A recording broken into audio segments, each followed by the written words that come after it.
咁呢個就係中行嘅中國銀行，即係成個集團嘅情況啦。咁我哋做嘅業務咧，其實就好廣泛嘅。咁喺各個喺中國銀行體制入邊咧，我哋就係國際化程度最高嘅銀行嚟㗎啦。我哋喺1929年嗰陣時，已經喺倫敦咧就開設咗第一間分行。咁佢係中國第一個喺海外有分行嘅金融機構嚟嘅。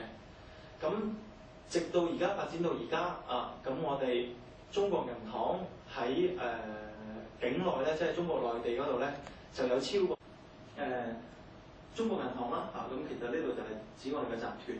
咁佢旗下咧就分開咗3種業務。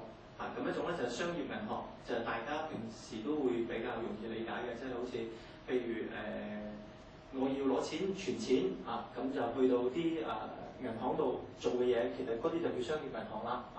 咁佢咁同埋我哋啦澳門分行啦咁都係屬於商業銀行性質嘅。